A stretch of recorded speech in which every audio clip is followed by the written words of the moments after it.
Des petites clés pour réussir. La première que je voudrais te partager, qui augmente non seulement ta réussite, mais aussi ton succès et ton épanouissement. Finalement, le but de la vie, c'est d'être heureux. Et bien la première, c'est d'avoir un but, d'avoir un objectif bien précis et d'y croire passionnément, profondément à 100%. À nouveau, tout est possible, mais il suffit de le vouloir. Mais si tu veux ce que tu veux réussir absolument et que tu sais que ça va marcher, que tu crois à 100% en toi, que tous les jours tu te dis voilà, aujourd'hui je vais faire cela, aujourd'hui je vais faire quelque chose qui me rendra fier, qui rendra fier moi, mon entourage, peut-être mes enfants, mes petits-enfants, mes ancêtres, quelque chose qui me projettera sur la scène, sur le devant de la scène. Ça ne veut pas dire être connu ou être une célébrité, non, loin de là, mais simplement devant de la scène, le devant de la scène du succès pour toi, de ton succès, de ta propre réussite. La deuxième, ça rejoint la première clé, c'est d'être obsédé par ce que tu fais. À nouveau, si on y pense tout le temps, matin, midi, soir, il y a beaucoup plus de chances que ça fonctionnera parce que tu trouveras toujours des meilleures manières de réaliser cela. La troisième, ce que tu fais, parfois on veut résoudre un problème. Si tu as une start-up, à nouveau, problème. Il faut tomber amoureux du problème et non pas de la solution. Parce que la solution, elle évolue, elle change avec le temps. C'est pas parce que maintenant tu as un blog où tu partages les meilleures astuces de voyage en Amérique latine que le format restera le même.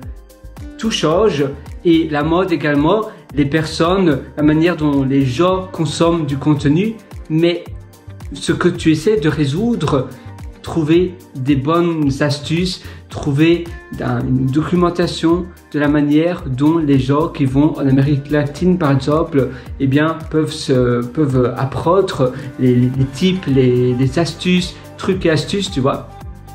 Ça, même dans 10 ans, même dans 20 ans, même dans 150 ans, on aura toujours besoin d'avoir un espace où on peut trouver les meilleures villes pour peut-être créer une société en Amérique latine, les meilleures villes pour trouver l'âme sœur, les meilleures villes pour habiter, les meilleures villes pour acheter une maison, les meilleures villes pour acheter une maison comme un investissement, les meilleures villes pour bien manger. Voilà, plein de choses. Et ça, c'est seulement sur les villes, c'est seulement sur les lieux. Et puis après, ça peut être comment s'adapter au climat, comment ne pas se faire piquer par un certain moustique qui est assez dangereux là-bas, etc. Tu vois. Et ça, tu vois, tu te bases sur le problème. Mais la manière dont tu vas proposer ta solution va changer avec le temps. Donc toujours te baser sur le problème et non pas sur la solution, parce que la solution à nouveau elle change et encore d'autant plus maintenant de nos jours. Avant c'était seulement le format écrit, puis après tu as eu les formats blog, les formats en ligne, et puis après les réseaux sociaux, et puis après ça a évolué tout doucement. Maintenant c'est avec l'AI, c'est avec évidemment les LLM et les choses où tu peux justement créer ton propre modèle AI d'intelligence artificielle où tu peux partager ton contenu, mais la manière dont tu essaies de résoudre le problème, ce problème restera toujours là et tu vas toujours évoluer avec le temps pour trouver la meilleure manière de résoudre le problème pénible et peut-être urgent que tes clients, que tes customers ont. La quatrième chose, c'est être positif. En effet, la positivité, ça change parce que si tu es positif, tu verras tout d'un meilleur œil.